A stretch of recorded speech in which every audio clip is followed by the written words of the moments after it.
പട്ടി കടിച്ചു കഴിഞ്ഞാൽ നമ്മൾ ആദ്യം തന്നെ ചെയ്യേണ്ട ഒരു കാര്യം എന്ന് പറഞ്ഞാൽ മോസ്റ്റ് ആൻഡ് വെരി ഇമ്പോർട്ടന്റ് ആയിട്ടുള്ള ഫസ്റ്റ് സ്റ്റെപ്പ് എന്ന് പറഞ്ഞാൽ ആ ഭാഗം നന്നായിട്ട് സോപ്പ് ഉപയോഗിച്ചിട്ട് തന്നെ, ഡിറ്റർജന്റ്, അതായത് നമ്മൾ പറയുന്ന സോപ്പ് ഉപയോഗിച്ചിട്ട് തന്നെ 10 to 15 minutes റണ്ണിങ് വാട്ടറിൽ കഴുകുക എന്നുള്ളതാണ്.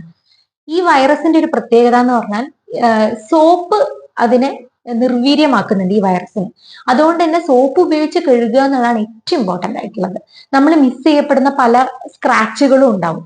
അപ്പൊ അത് പോലും നമ്മൾ നന്നായിട്ട് ആ ഏരിയ മൊത്തമായിട്ട് നമ്മൾ സോപ്പ് ഉപയോഗിച്ച് വാഷ് ചെയ്ത് കഴിഞ്ഞാൽ ഈ ഒരു വൈറസ് ട്രാൻസ്മിഷൻ നമുക്ക് ഒരു 50% ആദ്യത്തെ ഈ ഒരു സ്റ്റെപ്പ് കൊണ്ട് തന്നെ തടയാവുന്നതാണ്. എന്നിട്ട് വേണം നമ്മൾ അടുത്തുള്ള ഒരു ആശുപത്രിയിലേക്ക് നമ്മൾ കുട്ടിയെ എത്തിക്കാൻ വേണ്ടി ശ്രമിക്കേണ്ടത്. വേറൊരു കാര്യം എന്ന് പറഞ്ഞാൽ പല ആളുകൾക്കുള്ള ഒരു ഡൗട്ടാണ്, സ്ക്രാച്ചിലൂടെ, അതായത് ക്യാറ്റ് ആയാലും ഡോഗ് ആയാലും സ്ക്രാച്ച് ചെയ്ത് കഴിഞ്ഞാൽ ഇത് സ്പ്രെഡ് ചെയ്യുമോ എന്നുള്ളതാണ്. അപ്പൊ സ്ക്രാച്ച് ചെയ്താലും ഇത് സ്പ്രെഡ് ചെയ്യും. കാരണം ഈ ഡോഗ്സിന് ഒരു കോമൺ ഒരു സ്വഭാവം ഉണ്ട്, അവരുടെ കൈകാലുകൾ അവർ വായിലിട്ടുകൊണ്ടിരിക്കും. അപ്പൊ ഈ സലൈവ ഈ